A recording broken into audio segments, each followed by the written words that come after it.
Friends,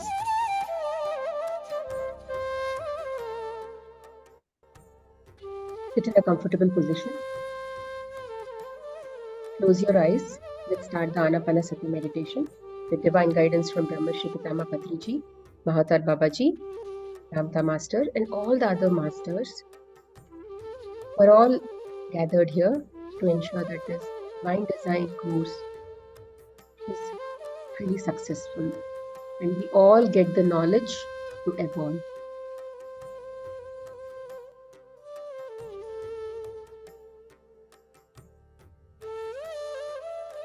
With pranams to all the masters gathered here, start the Anapanasati meditation. Remove your spectacles.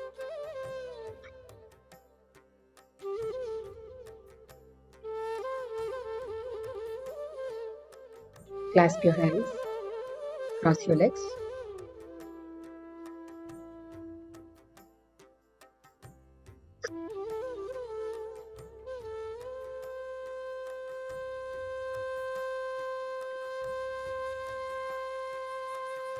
Let's start the relaxation process. The more we relax our body, the body will get into a meditative state. The mind will get into a meditative state. The body has to be put to sleep for the mind to become slow and get to an alpha and deeper states of meditation. All the inputs from the body has to stop.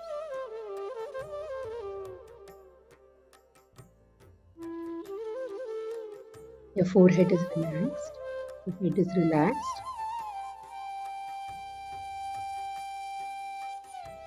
Neck is relaxed.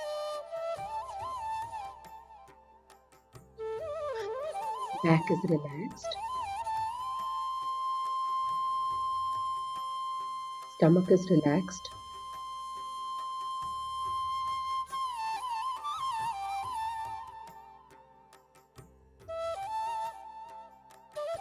Hip region is relaxed.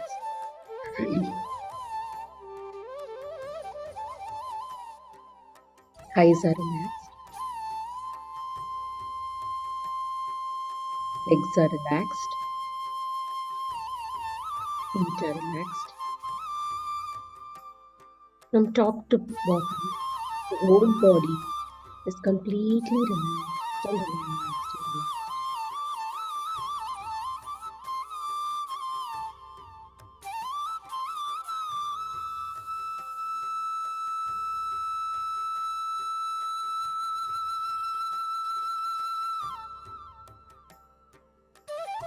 Head is relaxed. Face is relaxed.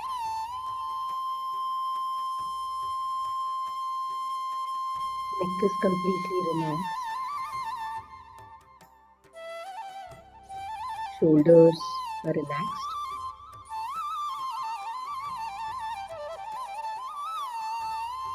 Upper back and lower back are relaxed.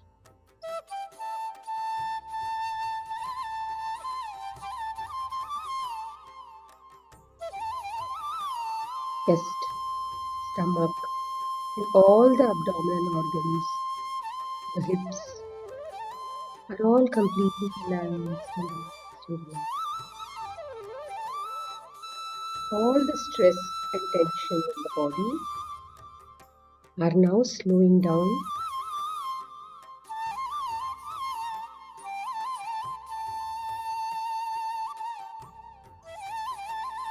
Eyes are relaxed, legs are relaxed. From top to bottom, the whole body is relaxed.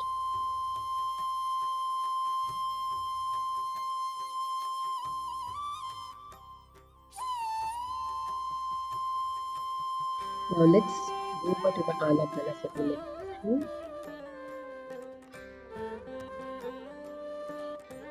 Observe your breath, and that is the only thing that is moving in the body. So let the mind focus only on the breath. Breath, breathing in and breathing out is our natural process. Whether we observe the breath or we don't observe the breath, breathing is naturally happening. But the mind was elsewhere. Now let's get the mind to just observe this breath.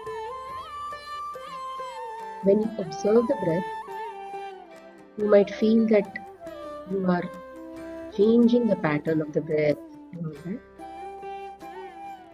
Try not to worry too much about it. Just relax your body and the breath will automatically take care of it.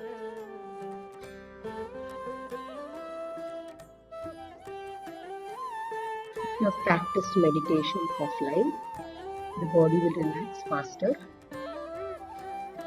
If you don't practice, then it will take slightly a longer time for the body to relax.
Back to your body consciousness, masters.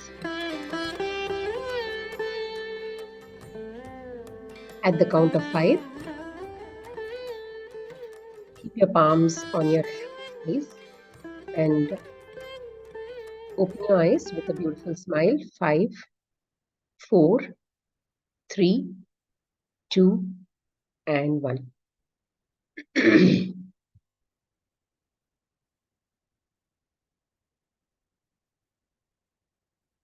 Welcome to day 13 of Divine Design, everyone.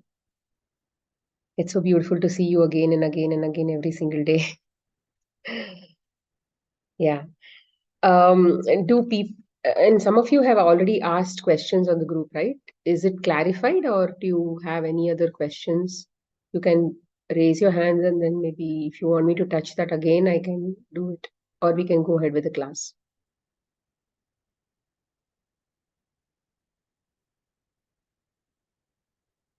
Okay. Let's go ahead with the class. So Bindu, what we can do is maybe you can, I don't know if people are actually following the book on the screen. So you can read it from your thing, and then I will share, but then maybe I'll probably put myself on spotlight that way. Is that possible?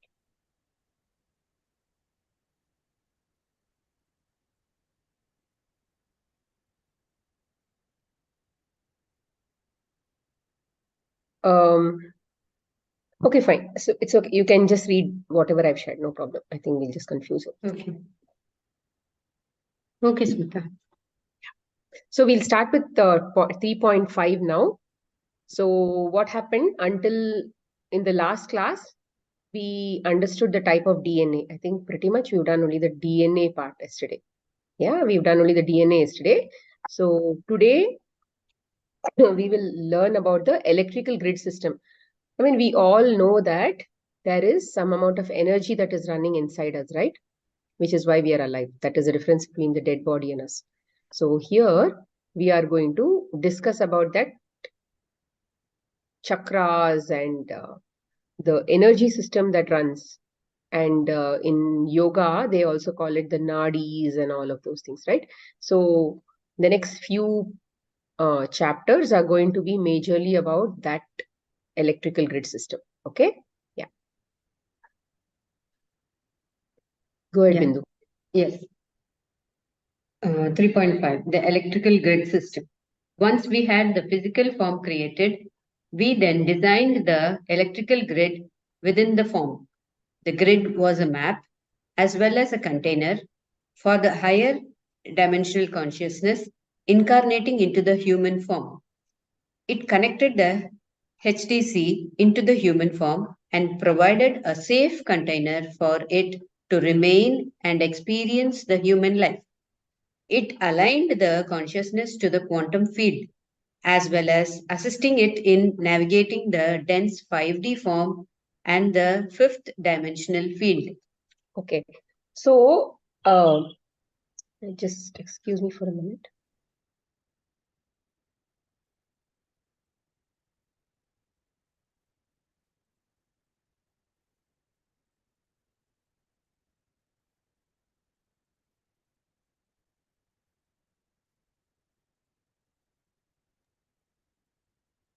Okay. So,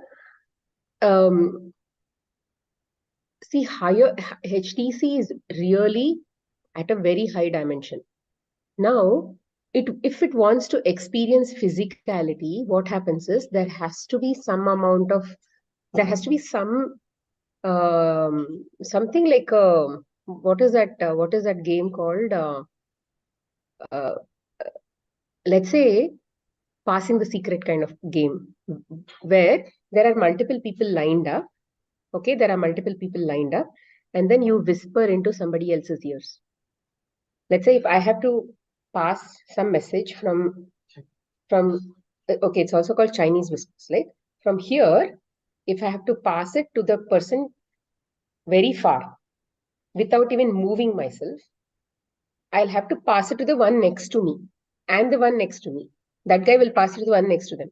So similarly, here also a similar kind of concept has been used. The HTC is really far, okay, like at a very higher dimension. Now that HTC really cannot come down.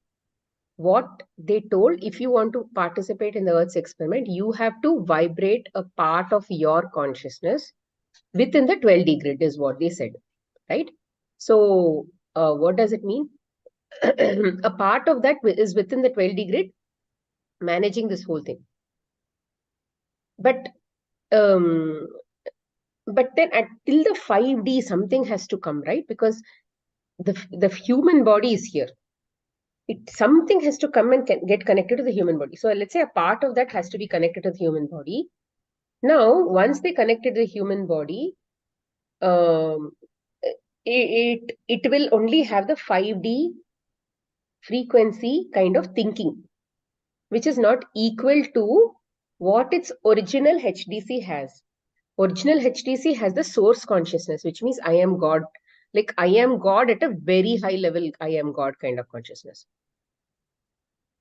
For example, people who like us who have been on the spiritual path, we know we are the soul, we know we are God and all that. But then the level of God that we understand, to the level of God that a 5D guy understands, to the level of God that the 7D guy understands, to the level of God that the 12D guy understands, is very, very different, because nobody can actually put their mind around God, or put an understanding around God and try to understand God. It is an experiential thing. So what I experience as God is mostly, let's say, gratitude to everything that God has given, gratitude to the quality of life, gratitude to everything that is actually happening in my reality. But a 5D guy may have experienced uh, uh, the God within him, right? He would have realized that he's a God. He not have experienced the completeness of God. He may have realized that, oh, I'm also that, I'm actually the God. Like I am having that essence of God within me. So I am able to operate at that level kind of thing. But how much he's able to operate at, he can only understand to that level. So like that, HTC is, let's say, 100%. I'm just giving a hypothetical number. HTC is at, let's say, at 100%. 5D is, let's say, at 50% or something. So between 50% and 100%, who is going to bridge that gap? Communications has to keep happening, because in the process of evolution, where do I stand? That awareness has to come at some point, that awareness has to keep coming. And so this is where there has to be some connection, some communication network that has to be there between the HDC to this person, to this part of it within, which is connected to the physical.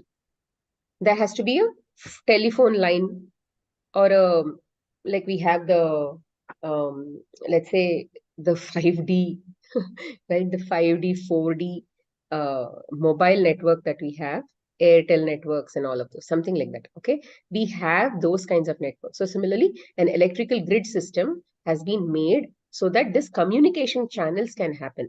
In between this 50% and that 100%, there are part of the same consciousness which has been placed in between. Let's talk about that now. Yeah, next. The electrical grid is made up of 12 energy centers. The head is the higher self, the I am presence, the subtle bodies, the light quotient, and the ego structure. Stop. So what are these levels that are in between this whole thing? this electrical grid system, there are multiple layers. Layers means you can actually, let's say a part of me only. I am the HTC, right? I am the HTC's lower version. My HTC is, let's say, somewhere. Let's say 20th dimension or something. Let's say I am in now some, let's say, for technically, let me say I'm in 5D. So between me and the 20th dimension, there has to be some communication network. So what is that thing? In fact, even not just the 20th, at least until the 12D grid. So in between, a part of me only is there at, now who is this higher self? Higher self is a portion of that HTC which is vibrating at, let's say, 6th to 7th dimension. Okay, so that is higher self. Now what does this higher self do? We all have heard about the higher self at some point or the other. Higher self is, from that higher self, if we are connected a lot, let's say if the ego is a lot lesser, and then we are connected more to ourselves, more that trust and faith on the God concept is there, then that intuition will start to increase, which means the connection with the higher self will start to increase. So if the light quotient, remember the light quotient, we had mentioned that only 6% of that HTC is now connected to, 5 to 10% of the HTC is connected to the physical body. So that much only it will give, we said. Some 6% they said. Only that much only is going to come from that HTC. Now, where should the rest of the percentage be?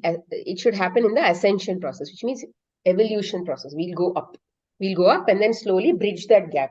First, where will we bridge that gap? Where is the first merging happening? At the higher self level. That is what is majorly called the enlightened state. Okay, so what is this higher self doing? This higher self is going to majorly remind you of who you are. Oh, I'm a HTC. It is also going to remind you that there is this Earth experiment going on. What is your current role in this current body? Or at a holistic level, what all roles you have played in other past lives, or in different roles that you played, not just past. At that level, there is nothing like past life. It's all in the same moment only. Past, present, future, everything is happening. So you will see yourself playing different roles. If you see like a movie like this, you'll see multiple movies running in the same screen kind of thing. Like, it's not a linear screen, but I'm just saying, like, that perception is all multidimensional. Now, if I'm looking at this screen, I can only see this. I can't see what is happening in the living room. I can't see what is happening in that side, this side, and all that. I'm not focusing there. But in that level, I'm focusing on everything at the same time. Right? I think in some video or something, I had heard Prabodh Master's brother had talked about this, I think. He was saying that they were in Himalayas or something, and then Prabodh Master's brother wanted to go and then meditate in some place where some temple or something like that. They wanted to go. So he called his brother Prabodh Master and he said, "Come, let's go meditate in that place." Then he said, "I have already finished meditating in all the places," which means I have already, and astrally he's gone off to multiple places at multiple times and multiple levels and all that, and he's gone and meditated in every place. So which means he's able to understand which are the high energy points on earth, and he's already covered everything at the same time. So that is the level of perception that they have. That is the level of operation that they have at that higher self level only. So that is the role of the higher self. So the role, it has a very direct role to play in the evolution of this portion of the HTC that is stuck inside the human body, which has forgotten itself, pretty much forgotten itself. At least at the 5D, it's not so forgotten, but at our level, though, it has forgotten. So it plays a huge role in reminding and guiding.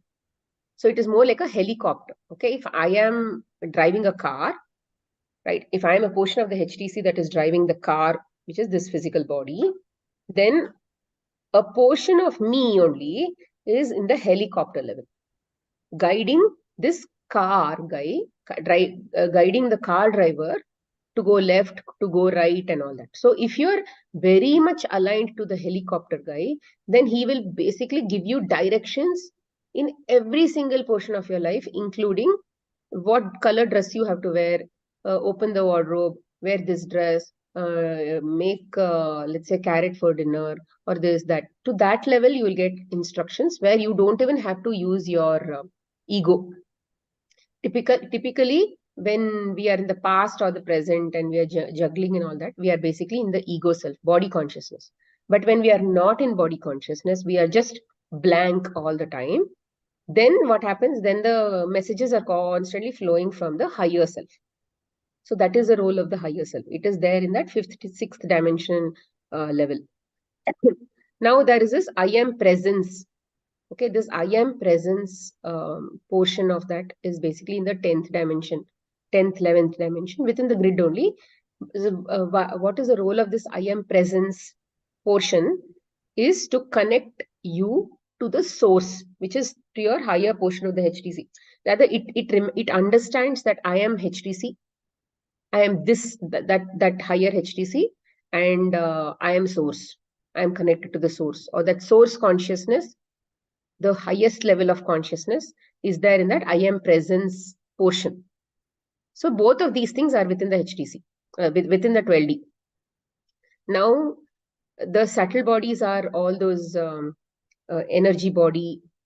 Then we have the emotional body, then the mental body, the astral body, and the causal body. All of those kinds of bodies, which are again portion of the HTC, which is connected to this physical body only, but in a energetic form. And when we meditate and we evolve, our awareness goes to one level after the other. Like we'll go from this body to energetic body, to mental body, to emotional body, to astral body. So like that, the awareness is going on shifting. And then we will go to the higher self, then we will go higher, something like that. Okay. So it is the light quotient then it increases because now our connection is improving. And all. Now, what is the ego structure? There is an ego structure. One is called the higher ego and one is called the altered ego. I don't know. I don't remember whether they are going to talk about both the ego structures here. But one portion of the ego is not, is like I am source, that kind of ego, which is a higher mind, they call it. And the lower mind is more about the distorted ego or the altered ego, which is connected to the body. It is making up for the portion of the identity which is not coming from the higher self. Because if you are not completely connected to the higher self and messages are not being heard from the higher self, I'm not talking about hearing in the sense hearing.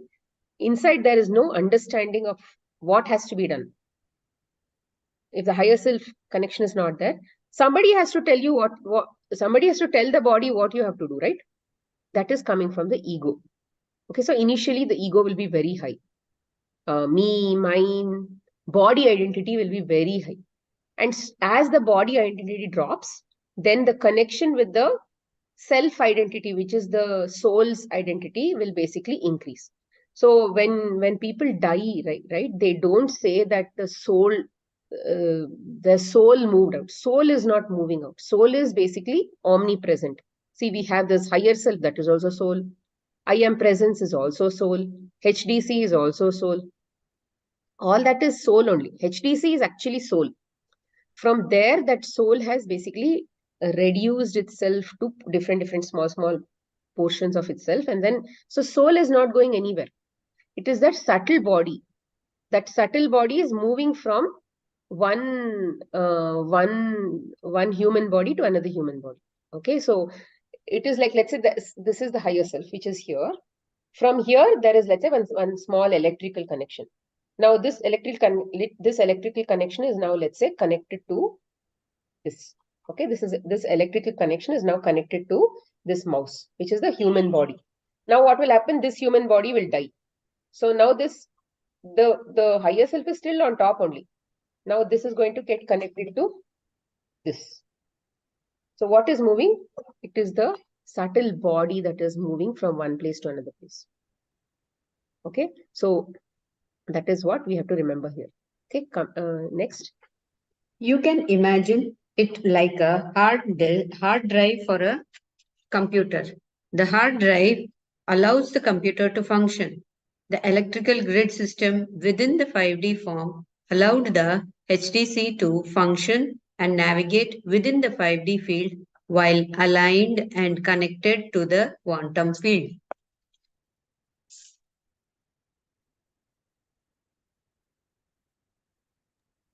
Sorry, this is what I was explaining. The electrical grid system, the entire grid that, see, you can think like this. Remember we spoke about the DNA yesterday. The DNA has light codes. DNA has what are those called? Strands, and the strands have light codes inside them. What did we discuss? You can imagine those as small pearls, light pearls or something, and then they are inside a bag. They are inside a sack, and the light itself cannot be contained like that. So there is a special container. They've designed a special container, and that special container can actually hold light codes. So similarly, this grid also is like a special container, like a channel of energy that can hold these light beings. We can call the portions of the HTC, which really don't have a shape, form, nothing. It just has a frequency and vibration, right? And so holding that is also something like a like they are in that they are also in that grid. You can call that grid also like a netted bag or something like that. Okay, you can imagine like that. It's not actually like that, but it helps if we can actually bring some of these imaginations to our mind, so that it will help us to understand these connections better. But then you will definitely get a different experience when you basically go and actually experience it yourself, right? So yeah, next, the channel. The design of the electrical grid began with the channel. The energetic channel was placed into the human form to connect as a conduit for all energy, light, and consciousness to move in and out of the human form. Without the channel, the human form would not be able to navigate the 5D energetic world, nor would hold the HTC that would enter into the human form. So this is more like we are just conduits. So there is a human body, and inside the body there's a energetic network, like a, you can call, physically we have nerves, but corresponding to those nerves there is a electrical channel. You can, like how in a house we have these electrical system, right? And the electrical system that is now, before the house, like during the civil period only, when the civil engine, what do you say, civil work is happening in the house itself, they would do the electrical grid system for the entire house. Similarly, for the human body also, there is that electrical grid system.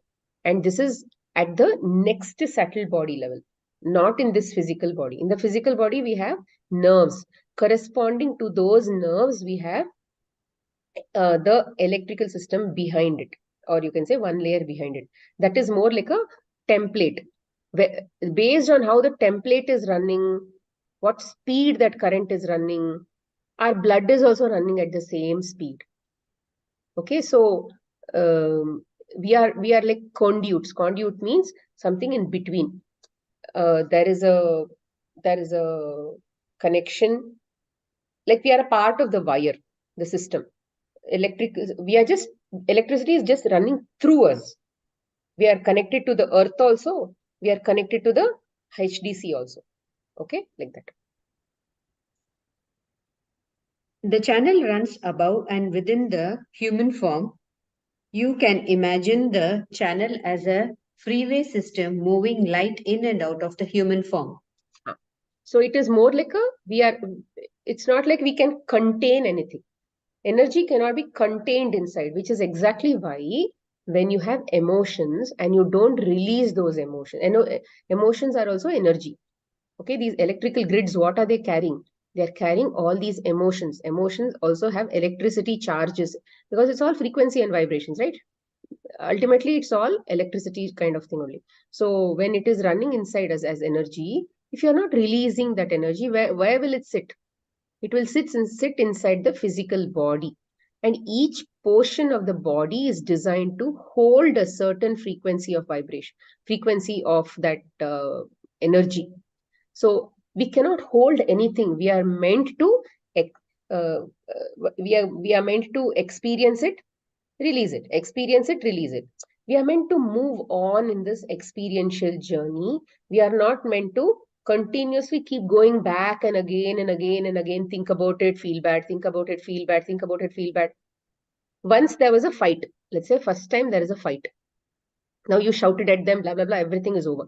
Now second time also you're thinking about that, right? But there's nobody to shout in front of you, but the emotions are actually generated again. Now who are you going to put it, who are you going to rather, how are you going to send it out? First time you sent it out, second time you went back to the same memory, and then now you generated the same feeling, same energy is getting generated, but it is not getting thrown out.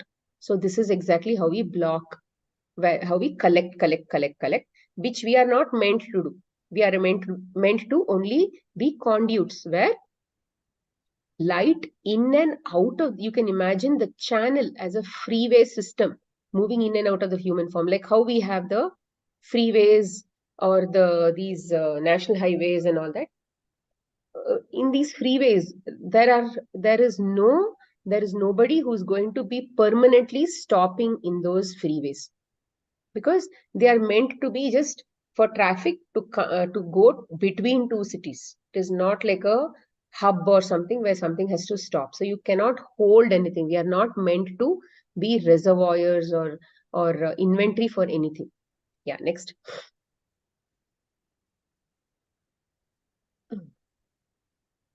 12 energy. 12 energy center.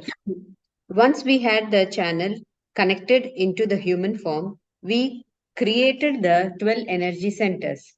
These are what human might call chakras. These centers are the foundation for the grid and the most important component to the success of HTC incarnating into the human form.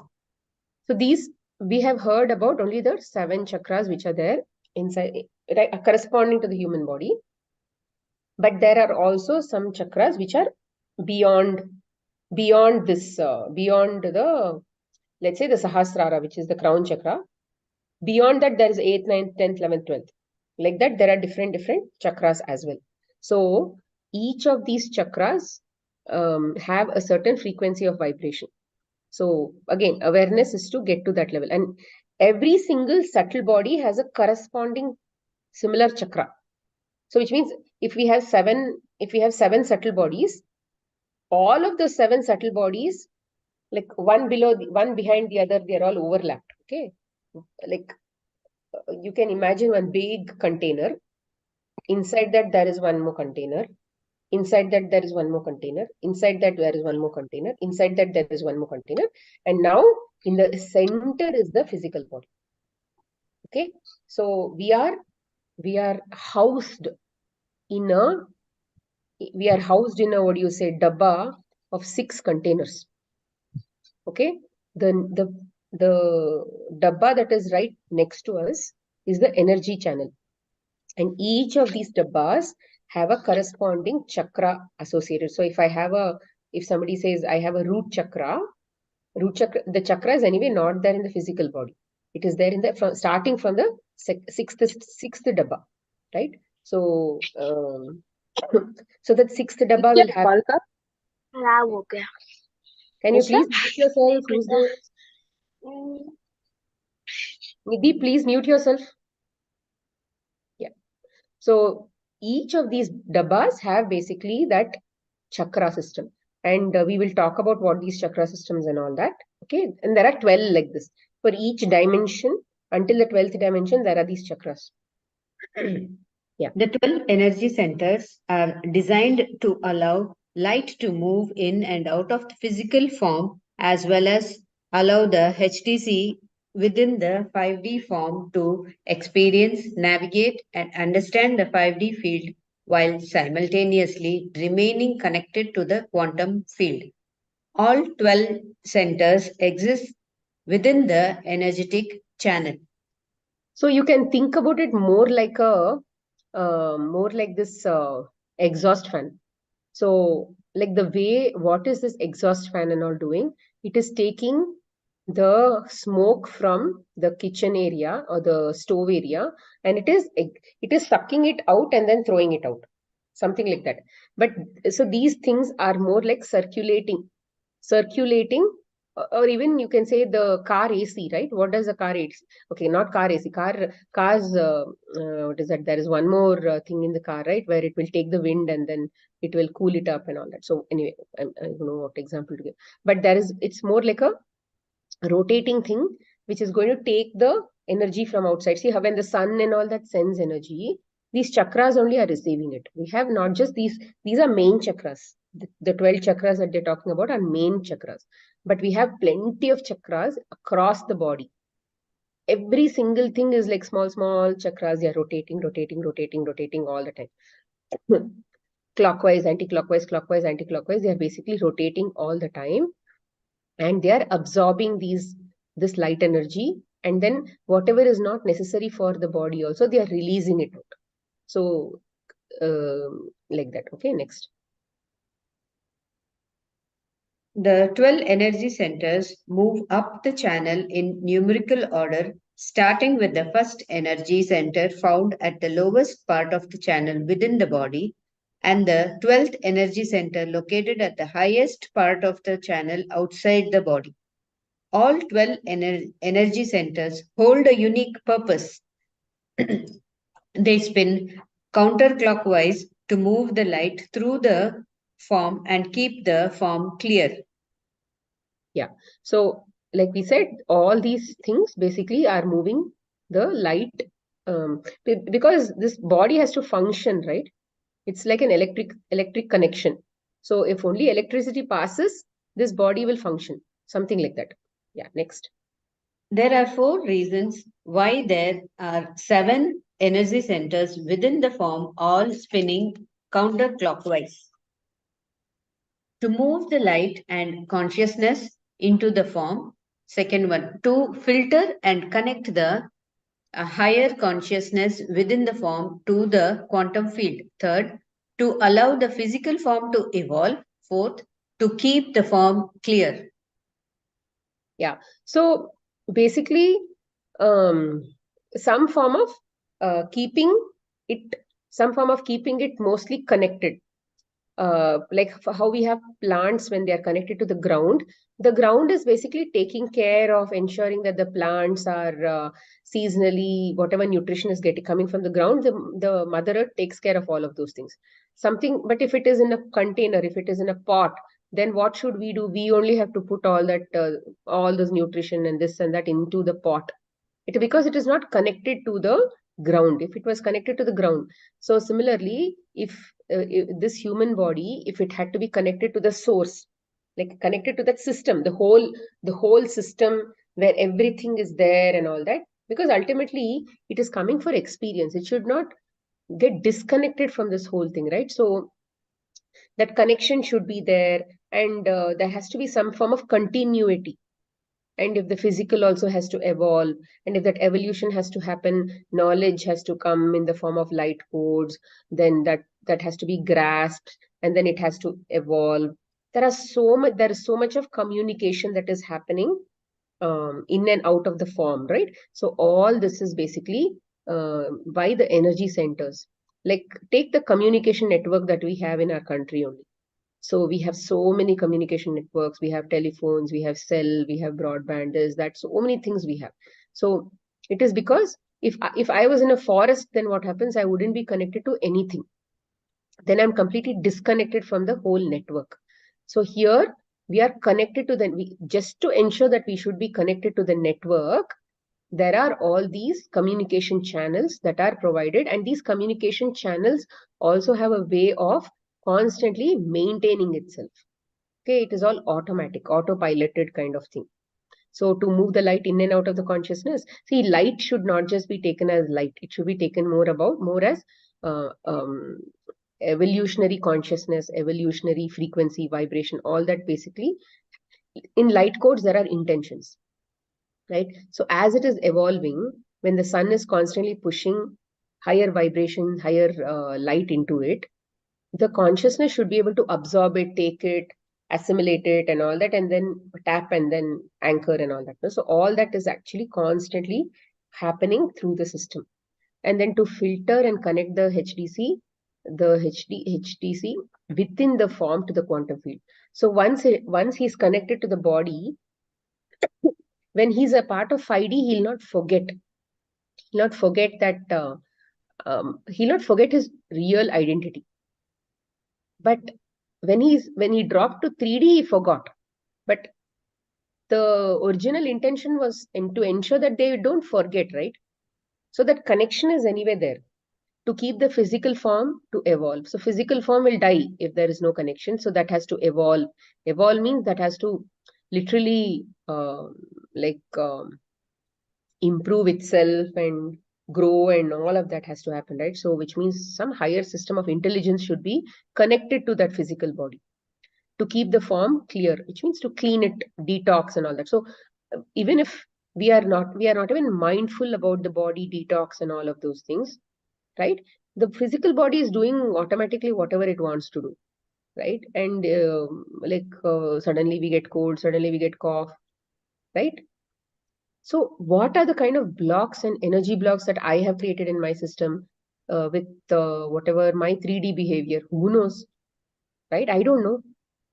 So we have to anyway continue to keep evolving, but the body will also continue to keep doing its job to keep us clear from everything. Yeah, next.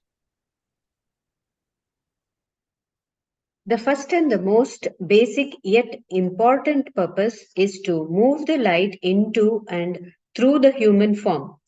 The energy centers must spin to move the light through the body. The second Yeah, go ahead. The second purpose is connecting the HTC within the form into the quantum field. The quantum field is any frequency and dimensional field outside the 5D field. Connecting into the quantum field allows the HTC to experience and connect into I am presence, higher self, and source, as well as all the individual and collective consciousness outside the 5D field and intention for incarnating into the human form. So see, when it comes into this experiential mode, it is technically what do you say, interacting with some visual images of itself only, right? It has created something. Forget about the tree and this and that and all. But then we have some people, behavioral patterns, and all of those things that we see in our own reality, right? And we only have created that reality. But so technically, I am alone. Okay, in my universe, I am technically alone, and whatever I see in my reality, it's all it's just projected versions of me only. And but I should also be connected to from where I have come and all of those kinds of things. So that is why this whole system has been designed to allow you to go into the virtual network, or let's say the matrix. But you should also be able to remember, why did you even enter the matrix? Okay, like that. So yeah, we will finish this page. Yeah. Third purpose. The third purpose is to allow high frequency light from the sun to enter the human form, increasing its frequency and ability to access higher dimensional fields. When high frequency light from the sun enters the channel, the 7 energy centers pull the light into the form, allowing the acclimation, assimilation, and anchoring of the light into the form. Yeah. So these channels and all of these energy centers are are basically doing all the circulation stuff. And when we read that the sun is sending energy, our body is receiving the light and it is stepping it down to whatever we are, and it is receiving the light inside the form, and then it is assimilating it into the level that we want, which means into that, into, let's say, extra knowledge or extra awareness, whatever we get from that energy, all that is called assimilation.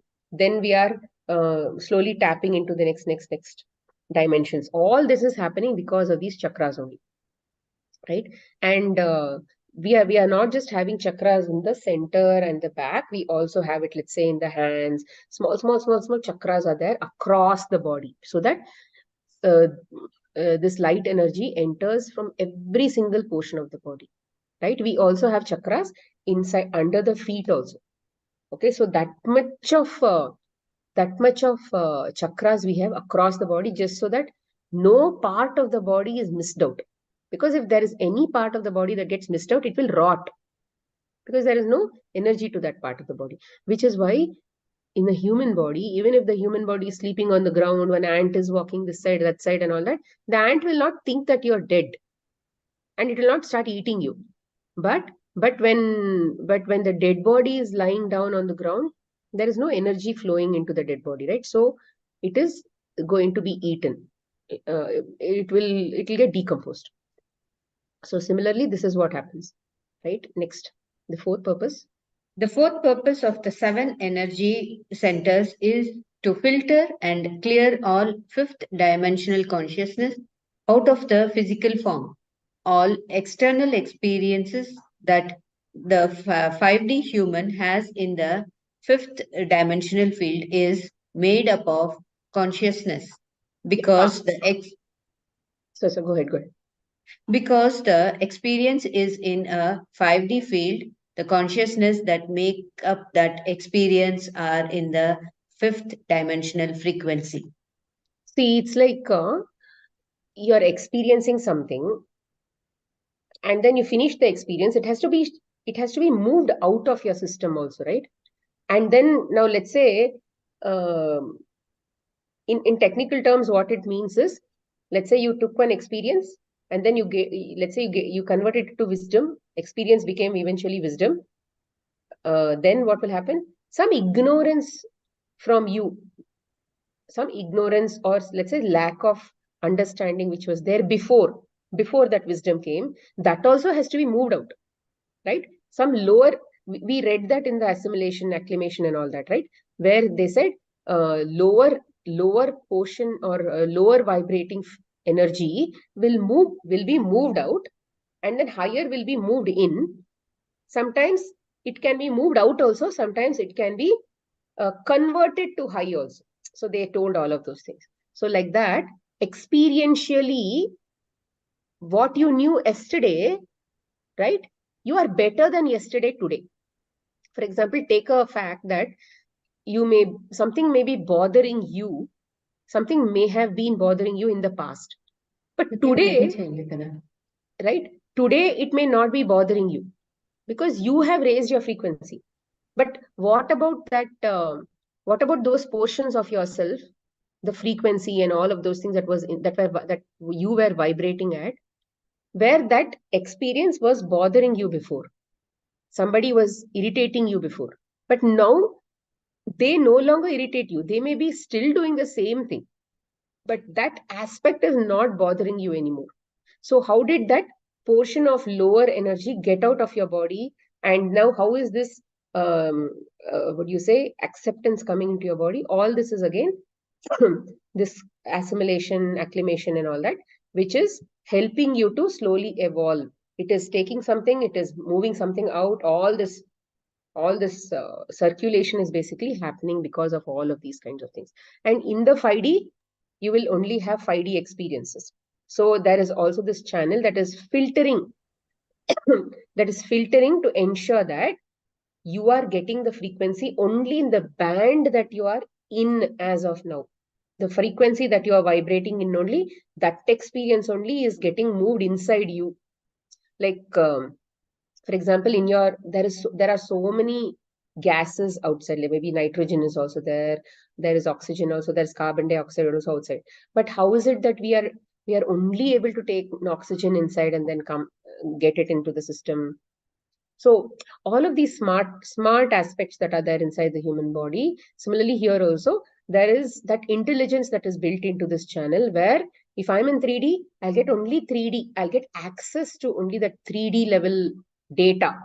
I'm not going to get access to 5D level data, which is why in my own experience, when I was vibrating at a certain frequency, I would have seen a person and I would have judged their talk. I would have judged the way they think. I would have judged whatever. That entire personality would be judged. And how have I judged them? Based on the data that was coming to me from that person. Like, let's say some speech was being given, and then I saw that person, and the speech came to me, and I was judging based on the speech that was coming to my ears and all that. But what happens when you raise your frequency is, now that's the same person, okay? The same person will be delivering the speech, but the speech content will be something else. Okay, you will never be able to question, oh, this speech also was there before, is it? But why didn't I know about it before? Because there is this channel that is constantly working to give you what you want and what you are vibrating at. So when we judge somebody, all that you can basically understand is, oh, I'm getting this frequency where I'm judging somebody because I am vibrating at that frequency. Not, you can't blame somebody else and say, hey, they are bad, yeah, they are talking about all this nonsense and all, they are like that only. Because you attracted that from that experience. Because if you raise your frequency, the same person will talk something totally different, where you'll be like, oh my God, how did I even misunderstand this person? Okay, this has happened in my reality.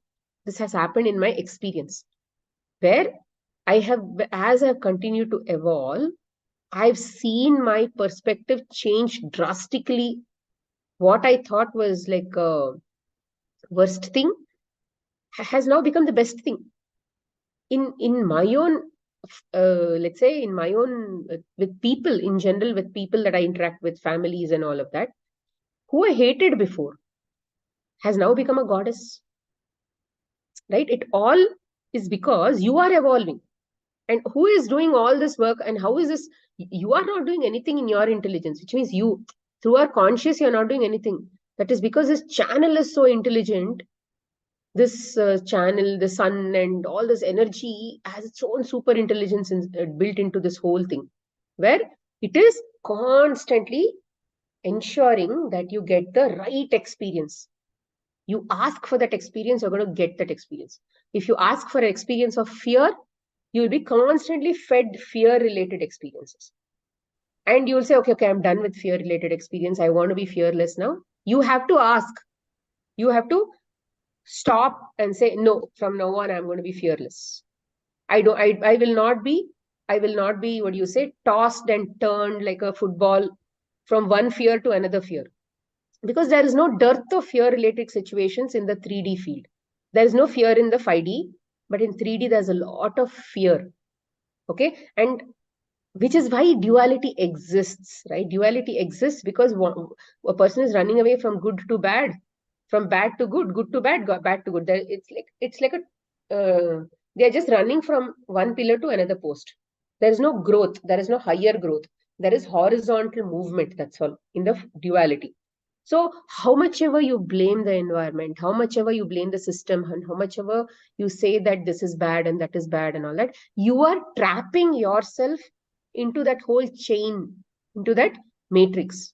So if you want a better experience, why do we run away from bad? Because we want to experience the good. But just because, so blaming the bad, or rather blaming the bad, running away from bad, is never going to take you to the good. You need to increase the what do you say, the goodness inside you to be able to attract the good towards you. Who is the one who is basically giving you all these things? Like the manager, the management is being done by the channel. So you can't fool the channel. You have to become smart yourself. The channel is like so intelligent. That is what this paragraph is basically saying. Next. Bindu? Yeah, I'm there. Sorry. The consciousness of that experience must enter the channel and be filtered into the human form to allow the 5D to understand the experience. The consciousness moves into the channel and the 5D human form dissects it into an emotion, thought, and behavior. For example, a 5D human has an interaction with another 5D human. That interaction is an external experience that creates consciousness that move into the human form through the channel, allowing the human to filter and understand the experience. Yeah. See, again, channel is coming here. See, now there is one human in front of you. Now what is happening? Something is coming inside you like an experience. How is it getting absorbed? Before that channel is working. Before it even came to your sense organs, channel is in between. Now what channel is doing? First of all, he may have spoken divine words. Okay, he may have spoken divine words, but let's say you are in a lower frequency. What will happen? You will receive a altered version of that speech. Okay, the channel is now working. Now after the channel, through the channel, it comes inside, because channel never allow anything that the HTC has not asked for. It is a very, very great what do you say, genie. It's only going to give you what you have asked. It is never going to give you what you have not asked. Okay, so the first it will take the inputs from that thing, and then it will filter it. Okay, and then it will dissect it into all of those kinds of things. No, before it dissects and all. So then let's say it comes into you, then it will be coming into your senses and all of that. Then it will get into your system, and that at the system level, emotion and all of that anyway will happen, and then you will get that understanding and experience through the filter of your own memory, behavior, belief systems, and all that, the database that you already have within yourself. So there is nothing, which is why they say there is nothing called good or bad, because you're always, first of all, it is giving you what you asked based on what you are vibrating. Secondly, you are also understanding it through, again, one more layer which is inside you, which is your belief system and all that thing that you've already made inside. If you think something is bad, it is bad for you because you have a belief system that is bad. Like somebody was saying, right? That war, like invasion happened, Britishers' invasion into India and all happened. Why did that happen? They destroyed so many things, blah, blah, blah. Because when we are at that level where we are viewing invasion as destruction and all of those things, then we will definitely view it as destruction. But if you ask an enlightened master and all that, what they may say, God is playing his Leela, somebody is coming and then working with somebody, which is what happened in Mahabharata, right? At some point, one of this persons was like okay, I don't know if I want to tell the story. So let's say there was this person who had this boon to, I don't know whether he was a demon or whatever. Anyway, he was a warrior, I think. So he had a boon that he will when he fights the war for a losing party, then they will win the war. That was his boon. He wanted to be that. He wanted to be the hero all the time. So he had that boon. So what he did, he would go always to people who are fighting wars and all that. He would go to the losing party and then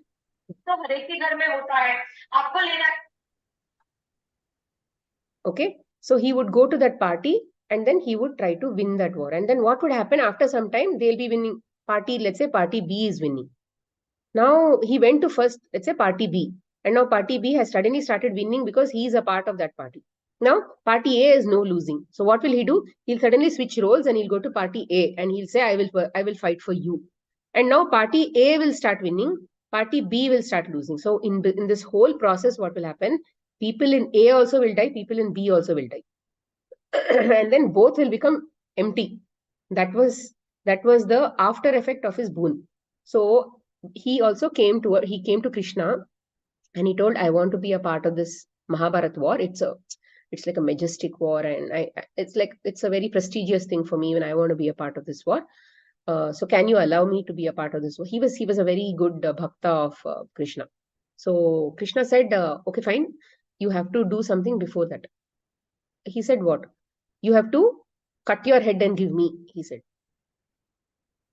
So which means you have to be killed. You can't be participating. Technically, you have to literally die, which is what Krishna told.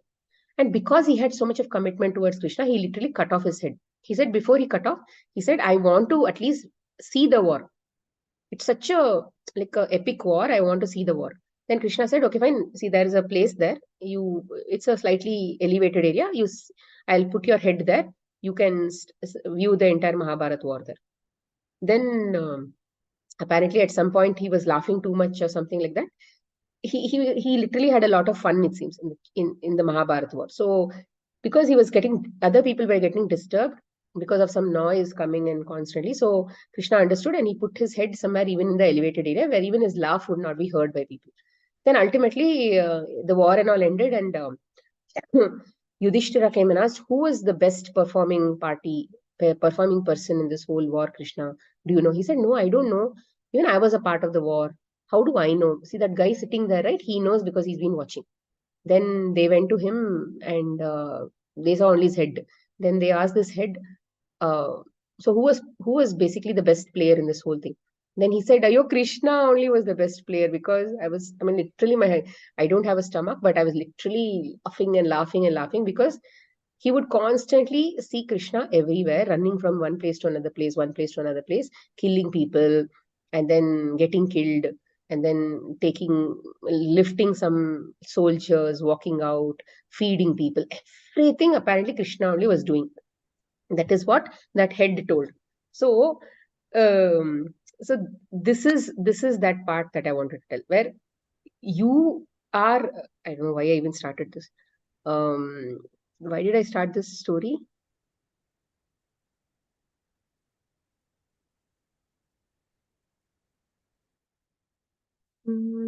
Yeah, I just lost it. You filter in the way you want things. So this is what. So you will get whatever you are.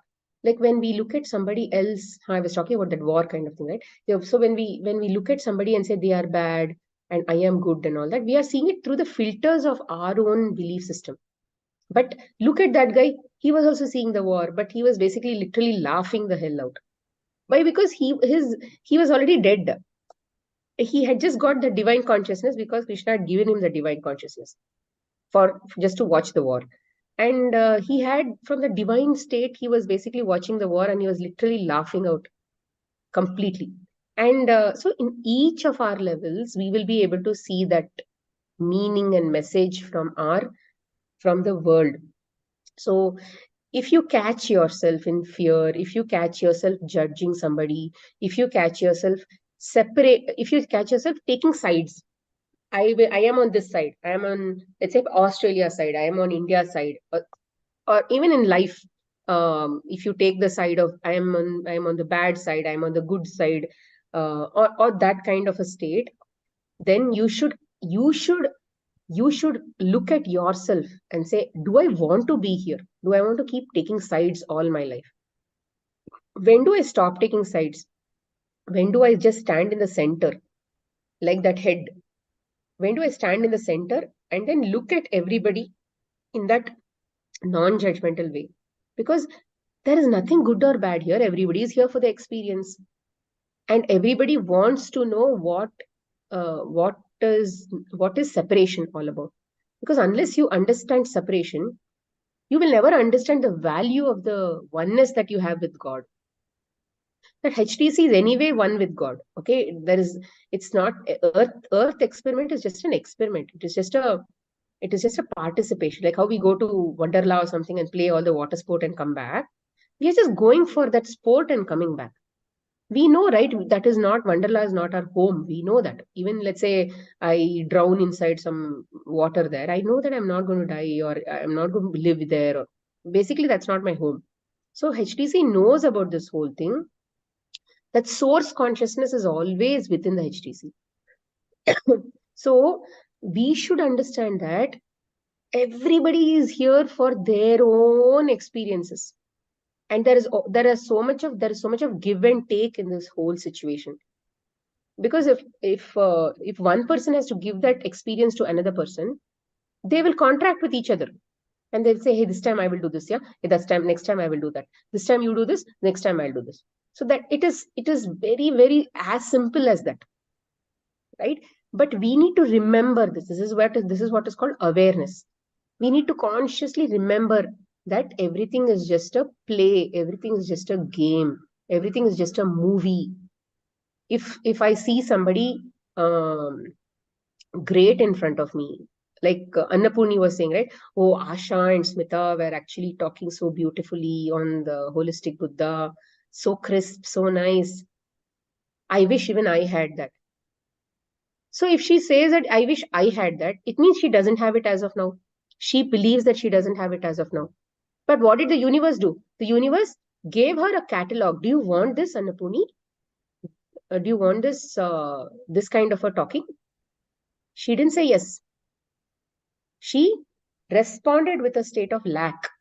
So until she responds with a state of appreciation, or instead of feeling, I don't have, wow, beautiful, whatever, great talking, crisp and clear and whatever. So if she's putting positive vibrations towards that aspect that she observed, then what is happening? She's raising her own frequency. That means what will happen? That experience will eventually come into her reality. So if you want something into your reality, you need to respond to what the universe is showing in front of you. If universe is showing you wars and crimes and all that, do you want to basically participate in that with the sad emotion and all that?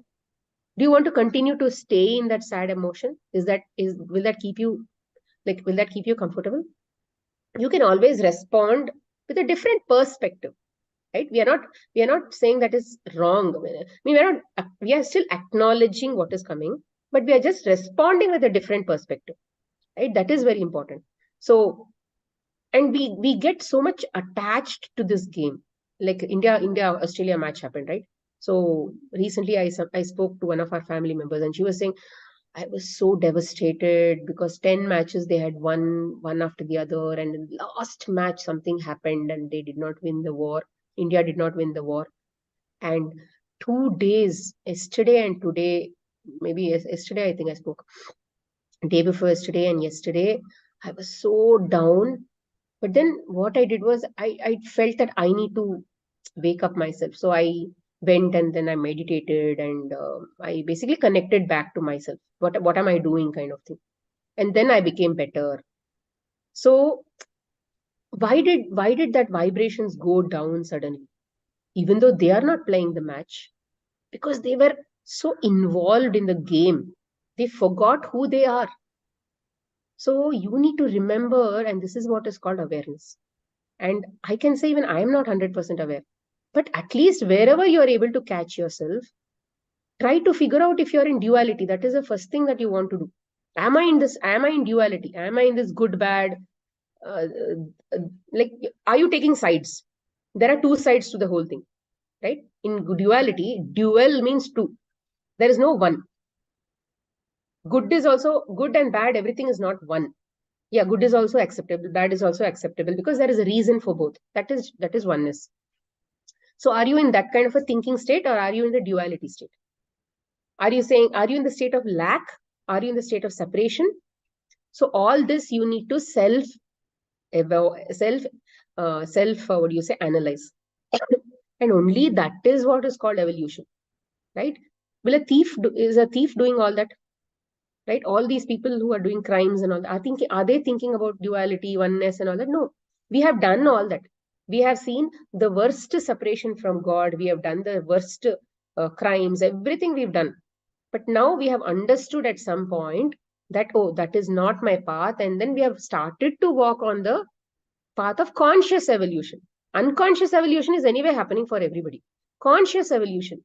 Consciously, I know I'm walking that path. How to walk? That's the second thing. Knowledge has to come. So at least consciously, I want to move towards that state of God. That much is anyway there, no? So you need to check yourself at each point and then consciously say, I do want to go to rather I want to be in the state of oneness. Because in the state of duality, what happens? You're constantly losing that energy to evolve. Sun sent it, chakras took it, everything did it. But you are putting all that thing into by running the old belief systems. Old tapes only are running and then running the old movie. Now what will happen? You wasted that energy to remain in the same belief system. So you are just going from left to right, right to left of the duality, which is a 3D matrix. So to exit out of the 3D, you need to generate energy to go high, not horizontally. To generate energy, you need energy, no? They gave energy. It all came inside. Now, what are you going to put that energy into? To get out of duality means, so how do you know you're getting out of duality? One ball after the another ball will be shot at you like this. Experiences will be shot. Chuck, chuck, chuck, chuck. It will keep throwing. It will be thrown at you. But how are you going to respond to each of those balls? At least 10 balls are thrown. At least 2 balls you start. 2 balls, if you are able to at least stay in oneness, let's start from there. Right? You will be eventually able to catch up speed, and all 10 balls, 15 balls, 20 balls that are thrown at you, everything will go to oneness. It will take time. It's okay. These are all, it will take hundreds of years, 100, 200 years it will take. But still, you have to start somewhere, no? Because this is a continuous process. It's not like you will start in this body, everything that you did in this body will die in this body. No, it will actually get continued in the next body, because where is the database? It is in these subtle bodies. If you have done, or if you are in the wrong kind of, not wrong, if you're in the, let's say, still in that duality kind of mindset, that same thing will continue to the next body also. Body is not permanent. The subtle body information is permanent. So you need to focus on, what am I going to carry from this body to another body when I die? Focus on that. And this shift is going to maybe remove friends from your life. It may make you feel vulnerable. It may make you feel embarrassed. It may make you feel alone. This journey itself is like that. It's the journey of being deluded that I'm in between people, to the actual truth that I'm actually only with God, that God state. That loneliness, it's not loneliness, it's basically you are comfortable being alone. We have to go to that state. In that in between transition period, you will feel lonely. You will feel like, oh, what is this? I'm walking this path. Nobody's approving my path. Nobody's validating my path. Nobody thinks that I'm doing the right thing. All this is going to be a part of this journey. And you have to still go through this journey with that kind of thing, that I think this is right. I want to go on this path. So whatever comes, I'm just going to accept. I'm going to keep responding in a positive way and going.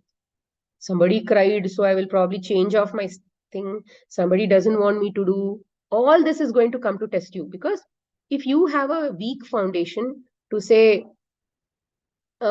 somebody in my reality doesn't want me to do this, somebody in my reality is not approving this, then what kind of foundation are you making for yourself?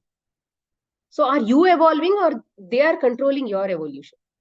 They are only giving you a message which is already inside you. They are giving you a message that you have no, what do you say, self-connection. Because that self-connection is missing. You think that they are not approving, they are not validating and all of those things. At that time, you need to bring the focus back to yourself and say, hey, I am God, yeah? If I say that this is how I'm going to evolve, this is how I'm going to evolve. This is what I'm going to do. So that kind of inner confidence has to come at some point. May not be today, tomorrow. Sometime it will come. So it's all about self, and this self love. All of those things eventually will come. But I'm just saying that you need to be very conscious of this evolution process. It's not easy, friends, but it is definitely, it takes a lot of awareness to gather and earn that energy to go higher. It is not going to happen if you're just living life without thinking, right? We are not in the present all the time, but at least we need to try to, when experiences come, at least stop, pause to say, hey, am I judging? Am I, let's say, irritating? I'm getting irritated. Am I angry? Blah, blah, blah. First of all, you should say, oh, they are giving a message to me. They are showing me my obstacles that is inside me, which is stopping me from evolution. I have roadblocks inside me, which is what they are showing me. Because they are not, what do you say, participating in the evolution that I am doing. I am evolving for myself. They are evolving for themselves. What they see is not the same as what I see. Okay. Yeah. Last paragraph. Yes. All 5D consciousness created by an external experience must move through and I clear think the this channel. This one, no, the spinning of, is that the spinning of the 7 energy centers is like the oil. You have to start there, I think, right? Okay. Sorry. Okay, so I think no, I think you, if the No. consciousness cannot move through the, We stopped at understand the experience. No. okay. All 5D consciousness created by an external experience must move through and clear the channel. It is the spinning of the energy centers that moves the 5D consciousness through the channel. If consciousness cannot move through the channel, it will remain in the energy centers and clog the channel. If the channel becomes clogged, it will be difficult for the HTC to connect to the quantum field as well as its higher self, I am present, source, intent, and intention for being in human form. It will also create density in the human form, slowing down the human body's ability to evolve into higher dimensional field. Sorry, Smita, we have read that. No, it's okay. So basically, this is what we are talking about, detoxing. So clogging is what? All the diseases that we have, mental, physical, all that. It's all mental only, mental, emotional diseases only. Mental is called belief systems. Emotional are the emotions that we have, lower form of emotions that we have. And then physical is an expression of all these emotions that we have, right? So again, whatever problems that we have in our human body is definitely because it is coming from our own thinking, our own perception of reality. So again, if we go and blame that on the external world, it is because of him only I'm like this. It is because of this food only I'm like this. It is because of this, whatever, let's say oil only I'm like this. It is a part of life, right? We may at some point blame all those things because we are in 3D. But then once you get the awareness that this is how life is, this is what reality is, then you need to now, you got the knowledge, you need to now work through that. You need to work on getting to oneness. In the past, you were not in oneness.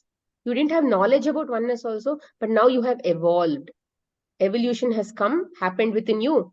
Energy has come inside you. Energy brought corresponding knowledge also to you. And now knowledge is inside you so that it can get converted to wisdom. How does wisdom happen?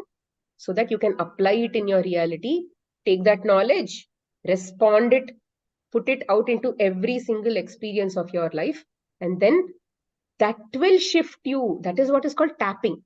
Tapping will happen only when your wisdom increases. Okay, otherwise, what will happen? This clogging will happen because now knowledge has come. You believe that knowledge, which is why it is inside you, right? You took that knowledge. You feel that it is the right thing to do. Now, right? Knowledge came and you feel that is the right thing to do. A part of you wants to apply that knowledge. A part of you doesn't want to apply that knowledge. Now there is a clog. sorry, there's a conflict. And these conflicts also clogs the channel. So there are lots of things that clogs the channel because we are not a conduit.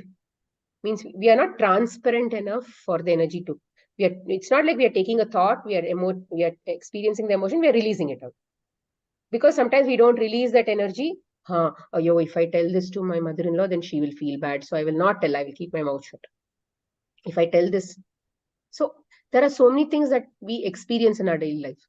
Immediately, we are not designed, we have forgotten the ability to immediately say whatever we are supposed to say in a nice and calm manner, in a Atma level.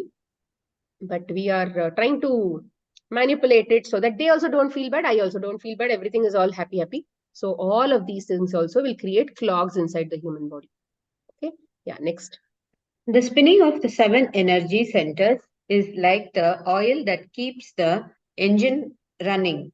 It allows the evolutionary process to occur by filtering 5D density out of the form and providing a clear channel for the high frequency light to filter in. The less density the form holds, the easier it is for the form to increase the frequency.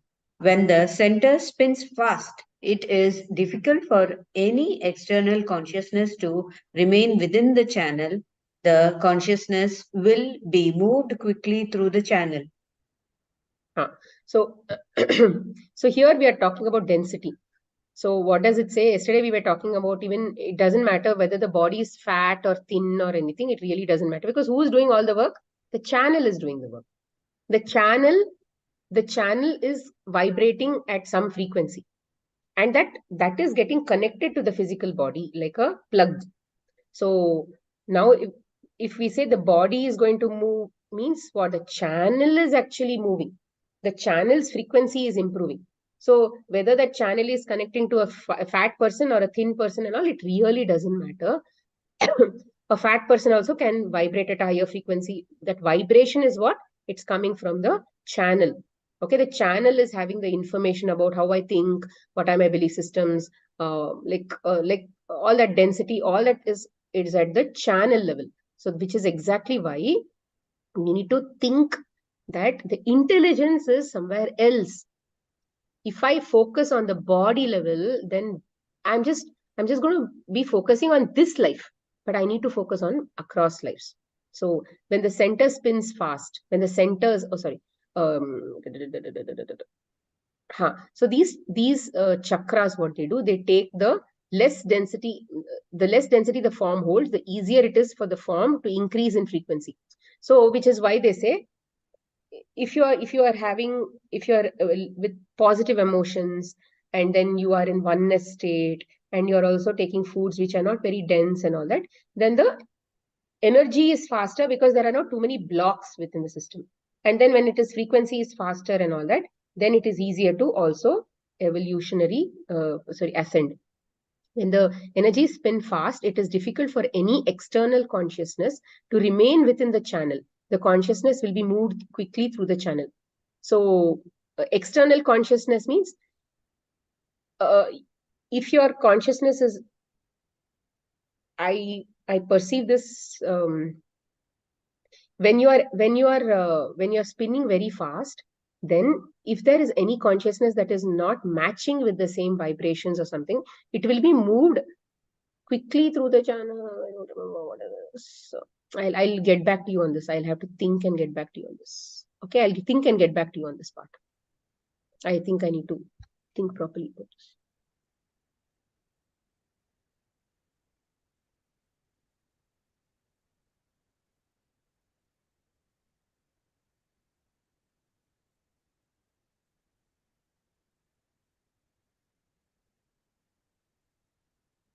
Can this external consciousness be any thought of duality?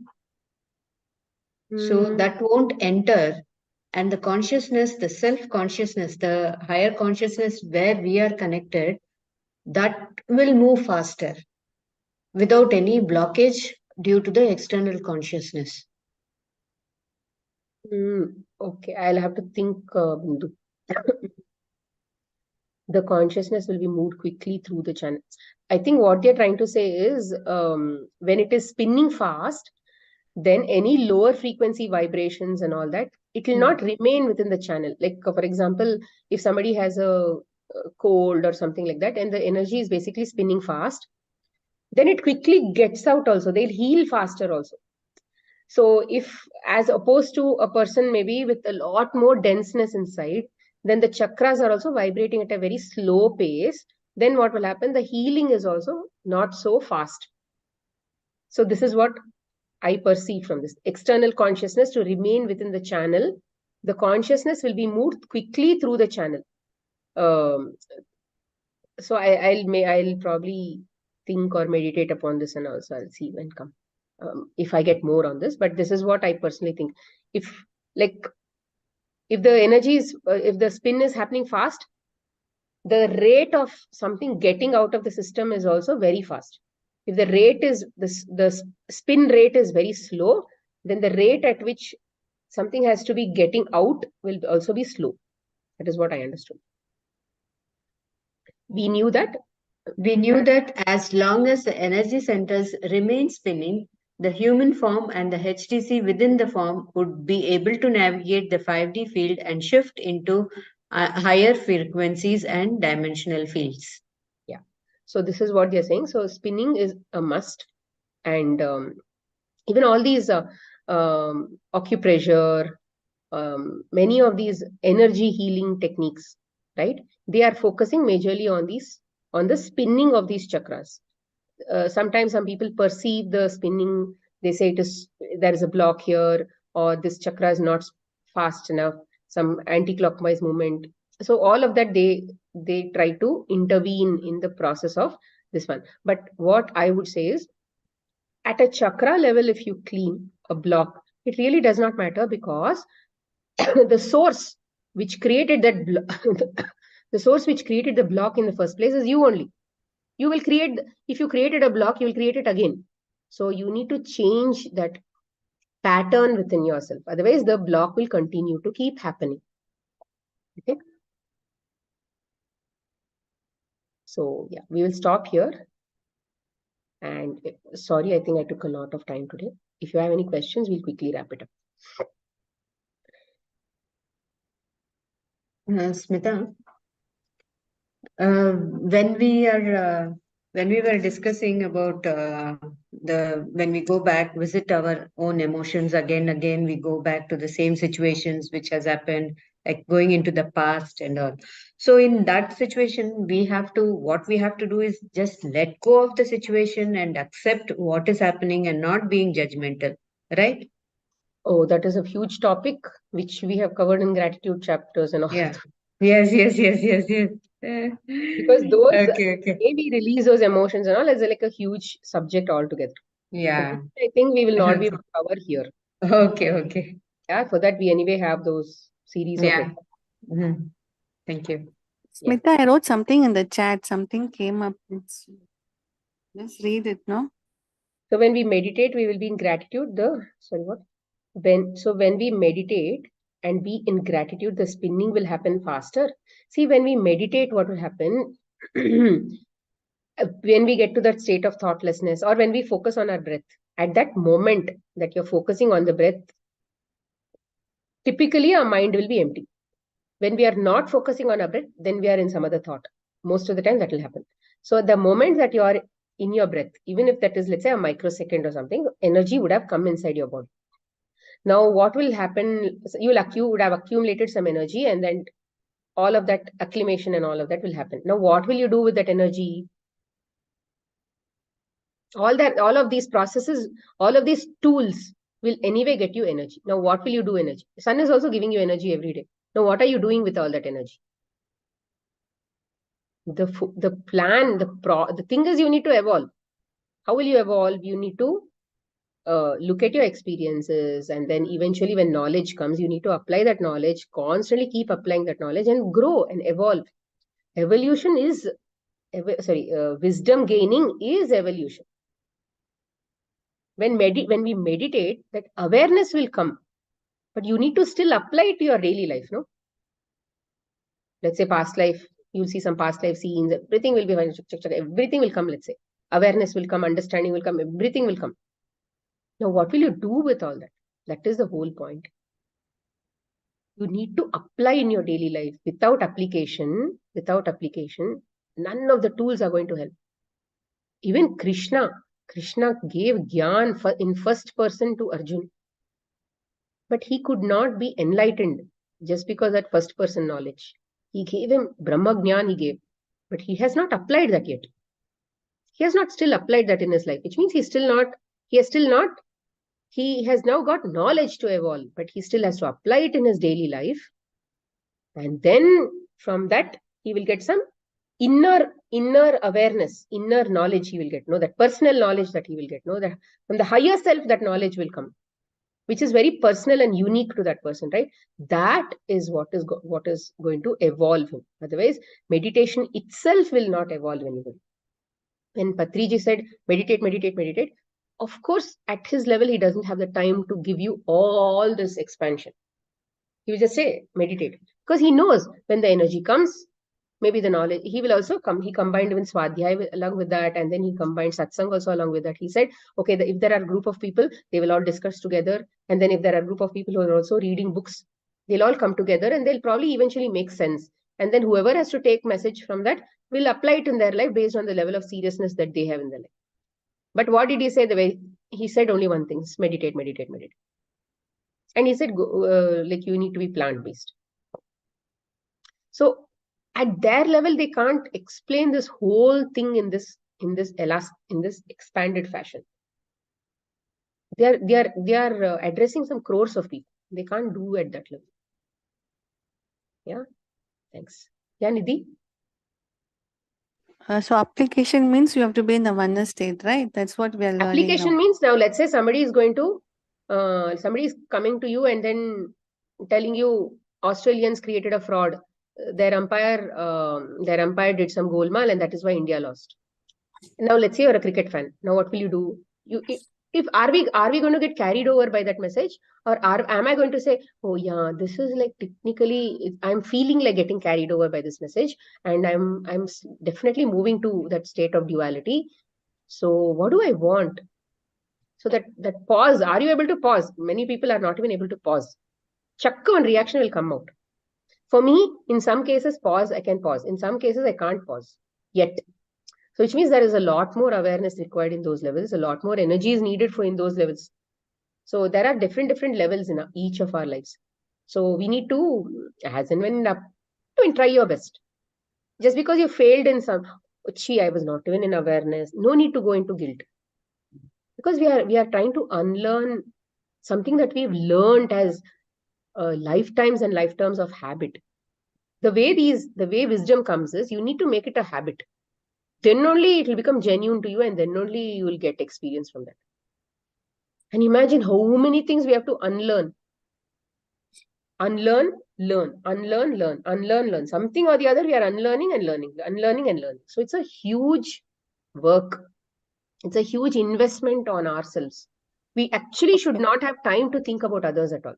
We have so much of homework to do on ourselves. Yeah, I want to share something here, Smita. Just 2 minutes. On Sunday, what happened? A friend of mine who's a healer called and triggered something in me about my whatever family lineage is very little personal. So I got triggered. Okay. And then I said, oh yeah, is it true? It can be true, that lineage from the male domain is going like this. So she said, you should heal that part and all that and all that. Then it stuck with me for some time. Then by evening, I just was just talking, to myself, and I was sitting in the puja room. Then it struck me, oh no, I should not think of all this because it's everyone's journey. And I have to accept this also in my head. That's each family member is different. They've come with their purpose. So that really hit me, by evening I became a little quiet, I said, what did I do? Why did I go into duality and all that? So I wanted to share this yesterday. And now I think because it really triggered me, and I got back to again that, believing in that, no, like this, like that. No, I was going into my past. I said, no, let me accept everyone in my family how they are, and whatever universe has to do and God has to do, they'll heal. They'll get healed automatically. Right. I So don't have to basically, just take interfere. them as messengers. That's all. Yes. So One-way I traffic. again, yes, yes. So I Yeah. got that awareness. Thanks, Smita. Yeah, Nidhi, sorry about that. Ma'am, great to hear such like I normally I don't get to see the live sessions, but I keep hearing the recordings. Ma'am, one or two questions, ma'am. Like I think in the Parivartan series of Pleiadian masters ke teachings and all, they were said master said that we were given 12 strands of DNA, but then as and when creation happened, the dark light, which is not bad, but because it was created from the source only, but they had some other intentions or whatever, so they become the dark forces, and they took away the other 10 strands of DNA, and so that the humans could not, they could live in fear, or they could not evolve further, or like they could be suppressed more, or like. So, ma'am, does this book also talks about that part, ma'am? Like, is it Yeah, actually it comes in the future. It comes about how we okay? drop down to 3D and all that. Okay, Yeah, we'll talk in detail when it happens. okay, ma'am. And ma'am, one more thing, ma'am, like when I was reading the grit wala part, somehow it really struck me that why do we create? Why was the grit created? And like somehow I could relate that since last few years I have been living by like what is more by priorities, like how do I prioritize, and because of that I have been able to like sail through many situations, and I have been able to balance my life. So it really struck me that is the grid created so that I'm unable to frame my questions. Like, is the grid was created because of fear, or and like if I correlate it with the priorities, why do we set priorities? Is it to live life with ease and to be in comfort zone, or I don't know, ma'am. I'm So, confused. see, many of these things structure, I think you want to call it structure. So, the structuring that we bring into our life is to basically make sure to underlying there is a fear. Okay, we bring structure into our life majorly because we don't want to face uncertainty at some point. So, whatever you call it, eventually call it priorities you want. So that, but at over a period of time, when you start connecting to your higher self, those priorities will automatically reorganized into your life. But somewhere we start with, somewhere we start facing those fears and all of that only, and then move towards that. So we have to see what we are not to be able to appreciate what we are eventually. So there is nothing wrong or right. If you feel like doing it, do. If it makes your life better, do. At some point you will, and continue to keep doing your sadhana. At some point you will know that even without the priorities, life is actually getting balanced out. And ma'am, one And more when thing, you ma'am. talked about the grid, why did we create a structure around this whole thing? Why shouldn't, see, when you are in an experiment, anything, any form of an experiment where you have to observe how things are moving, what variables are changing, what variables are not changing, and so you need to ensure that there are certain constants that are there inside the system in any experiment for that matter. Otherwise, if everything is a variable, now let's say there is you are making sambar or rasam or something, you know that the tamarind has to be in a certain proportion. The some powder, sambar powder has to be in a certain proportion. Salt has to be in a certain proportion. Dal has to be in a certain proportion. If you make suddenly, let's say, there is an internal intelligence, let's say, dal is now suddenly increasing. Now the tamarind is suddenly increasing. You didn't even expect it. Or let's say somebody, you have multiple cooks in your house. Now somebody comes in, you are cooking sambar with your own head, and you know exactly what all you put. Now your mother-in-law comes, she puts extra tamarind, she doesn't tell you. You didn't expect. Now let's say your mother comes, she puts extra salt. Because she thinks something and then they put. Now how will you control the quality of that sambar? You can't.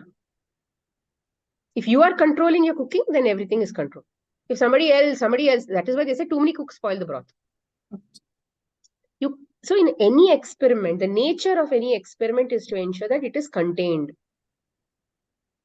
It's in Controlled an and environment which needs a certain. So there is nothing right or wrong about this, because in my intuitive analysis, because of this contained environment, eventually the lower energies started increasing within the grid. Although it was not planned, it eventually led to that, because if you control a certain thing, what will happen? There will be some amount of blockage at some point, where I don't know at what level and all, but it eventually led to the fall. Maybe that led to the fall because of that containment. That led to the fall, but this has not been discussed in any book. Ma'am, one Right? more That's question. one thing. Second thing is this: if we were, let's say, free roaming elsewhere, then I have my own creation to do. I can do whatever I want. Maybe there are other Earths also running in different other experiments also. Because when it's not like as soon as they all were burst out from the source or something, like it's not like immediately Earth said, "No, I want this experiment." Who knows at what timeline she said I wanted? How many whatever? How much of time period had passed? And from a time period, there is no time. I'm just saying, like, and how many different ladies or how many different Earths were created? And we don't know if maybe in this there are trees, plants, and sun and moon. In something else, there may be only rocks and all that. Rocks may be talking to each other. Right? Dinosaurs may be there in something else. Trees may be talking to each other. We see that in all these fancy Alice in Wonderland and all. No? Who knows? Maybe there is some Earth like that. So like this, different creations are already there. But in the planet that we are discussing all these things. Yeah, what was the other question? Ma'am, is mustard oil tamasic? Like if they say the garlic one is not supposed to eat if So see, now you're asking a duality question. no, I'm not actually discussing that kind of talking anymore. Okay, I know okay. that, but now I don't talk like that. Unfortunately, I don't Okay. talk because I Okay. know that I'll be jeopardizing my own evolution if I talk like that. So I would say, if somebody says, is mustard oil tamasic or this is tamasic or something, I would say, what do you feel? You will definitely have an opinion, but you want that validation to come from me. But you definitely have an opinion, no? I would say go ahead and trust your opinion and go ahead and do it. Your experience will be fulfilled. At some point, if you don't like it, you will only quit and go to something else. Because Got the nothing is. answer. Thank you, ma'am. Thank you. Smita, in continuation to that question, right? Meaning, can you just elaborate what do you mean by duality just a little more? I understand, like, good or bad, but can you elaborate a little more? Do you have anything that you think in your life is bad? That is what is duality, you mean? Duality means if you think it's bad, I may not think it's bad. Opinions? Opinions, that's all. Okay, okay. You think it's bad because your belief system has a set of facts to say it's bad because of XYZ reasons. Mm-hmm. You have that inside your head. Somebody else who created it may not think it's bad. Like that, somebody or the other is creating and somebody else finds it a problem. Somebody else created an invention out of that problem. Like this only, universe is evolving. There are a lot of belief systems. Yeah, that is why you will never find anybody who is going to agree with you. Yeah, Fully nobody in life will agree with you. Because you are okay. unique. You have navigated your, like, let's say 20,000 lives, and then you come here with a unique set of baggage, which nobody else is. So nothing is good or bad because everybody is here participating in whatever experience they want. They are only creating. Nobody else is creating. If you think something else is bad and something came in front of you, you only created that reality in front of you. That is why it's coming in front of you. But now you have a choice to say, do I continue? Do I want to continue with that experience? Or do you want to move move out. I want something else. We need to feel at some point, we need to feel like I'm done with this good, bad, sad, ugly, happy, blah, blah, blah. I just want to move and feel connected to God. That God, the attraction towards God will increase. That feeling will eventually increase more and more and more and more. Then God will not be the option. He'll not be one of the choices. He'll be the only choice. Yes. Then when he's your only choice, you'll take everything and make sure that you are going towards God only. Including a bad person telling you something will also be taken towards God only. Then you'll see a God, you say, he's also a form of God only, no? So yeah. See, you'll translate everything to that God path only. Why? Because you want God. Not because they are God. They're still bad in your view, but you chose to change that perspective. That is what is called oneness. Seeing even Ravana and Rama in the same light. And seeing Okay. that that also happened for a reason. This also happened for a reason. You're not saying Ravana is bad, Rama is good. You're not taking sides. You're just accepting that this is also a part of creation. This is also a part of creation. Both of them exist. In you, there is Ravana also, there's Rama also. So you're accepting yourself to be that, that oneness. In Vishwarupa Darshana, Arjuna apparently saw everything. He saw everything bad, everything good in his life. Whatever was there in his life, he saw that reality in Krishna. His relatives, his cousins, bad, good cousins, everybody he saw in Krishna. He was seeing his own self inside him, a bigger version of himself. If I see Krishna, what will I see? I will see a bigger version of myself. I will see my own family members. I will see my own clients. I will see me inside him. Arjuna saw himself, his relatives, his connections, his projections, all that he saw. So we will only see what we are. And if we have to change, we have to change. Knowledge will come. Knowledge will come, only then you can change. But knowledge will come, I'll not change means then there is resistance, there is conflict, all that will actually create a lot of problems, diseases, and all of those things. Before knowledge, haram, no. When we were children, we were all eating sweets. No, we didn't think twice also. I've eaten 20 dosas also at some point. Okay, there was no second thoughts given to that also. But will I eat that? I probably would have thought twice when I eat it maybe a few years later. But today I may not even eat one dosa. Why? Because some different knowledge has come, different want has come, different want of evolution has come. So we move on. Nothing is bad or good in this. At some point it was good. At some point something else is good for me. I'm not leaving it because it's bad. I'm just leaving it because I don't want to move in that direction. I want to move in some other direction. Yeah. Sure. Yeah. Thank you. Yeah. Sangeeta? Hello.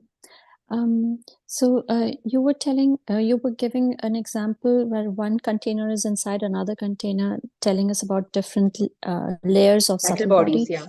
Yeah. Now, how do we imagine channel in this analogy?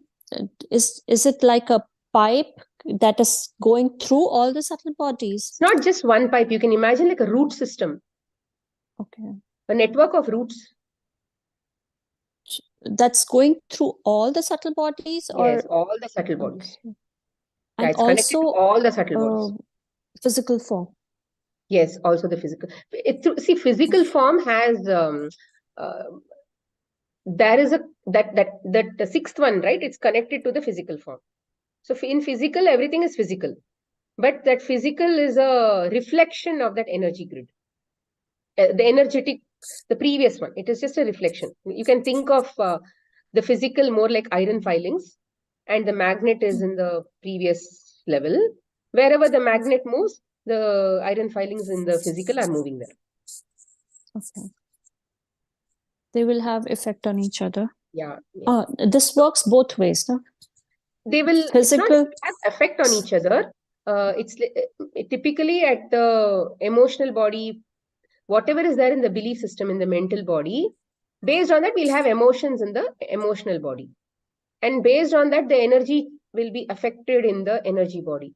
Based on that, the physical body will reflect that. Mm. So for that, what we have to do, we need to start at questioning our belief system in the first place. Root cause is that. Root cause is not to fix off my cold using a tablet, or yeah, I would do a lot of juices and all that in the past to fix a cold.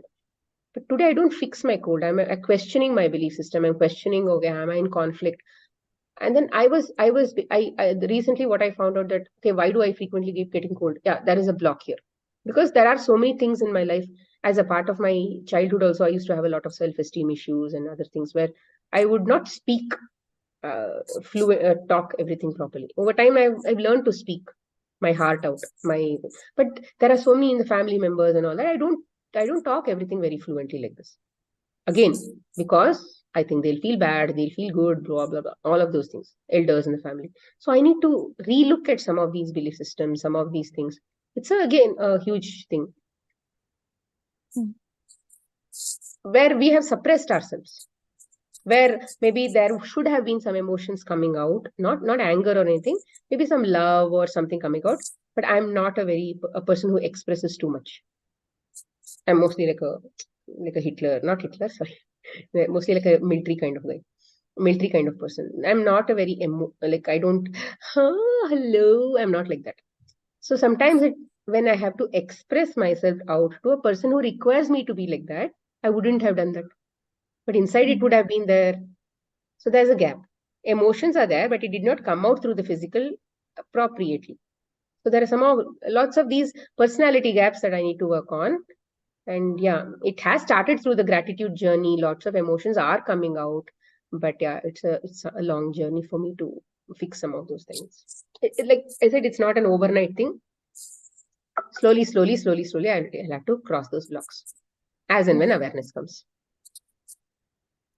And we today learned about 12 energy centers, but later on, I think we'll go through each of them. You see, we saw that there are some, like in the, let's say after 7th, at the 8th level, there is higher self. And so at some level, there is high presence.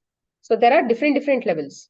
But even So if these are also energy centers, higher self, yeah, I am they're all presence. energy centers. Okay. Because subtle body is there, no, in a different layers, subtle bodies are there. Then there is higher self.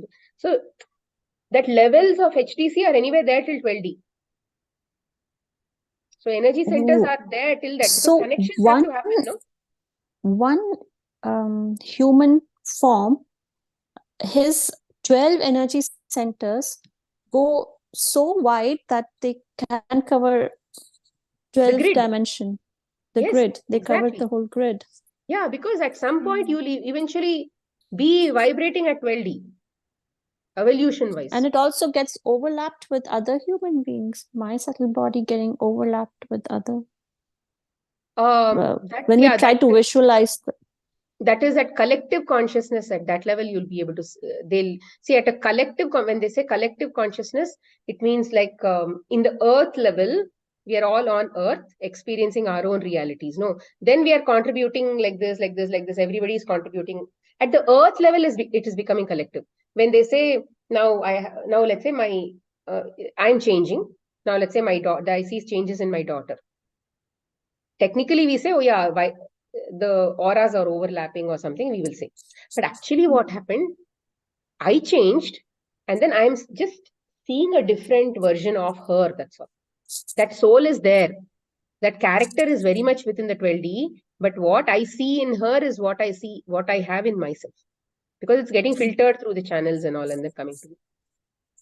They are very much present. They are not dead or something. It's not like they are all figment of my imagination. They are there. But what I see, behaviors, patterns and all in them is what is inside me. And what they see in their universe, in me, is what is in them. Because we are all playing those respective roles for each other. It's a very complex creation. And in addition to these layers of other humans, there are also some subtle bodies floating around. Absolutely, us. no? Because what we can't see, that's what I keep saying. It's a jam-packed universe. Hmm. Okay. If somebody is here, I wouldn't be able to say that. What they say is there is always a higher, not just we have our higher self, okay, but there is also a guardian angel assigned to us whenever we come down like this, because just connection with higher self may never work out at all. What if you never connect? But now there is another person called the guardian angel who's like a higher being whose work is to basically guide us, ensure that our plan is working, and they try to help us in many ways. So if they are constantly around us, even when we are taking bath and all that, you will never know. Hmm. Because for them anyway, it doesn't really matter. They see energy anyway. Okay. Thank you. Okay. Thank you guys. Thank you so much for a long session today. And thankfully I didn't cough. Thank you, God. Thank you. Thank you, Smita. Bye. Take care. Bye. Thanks, Lata. Thank you so much, Anita, for the Zoom session, for the music, for all of you for participating.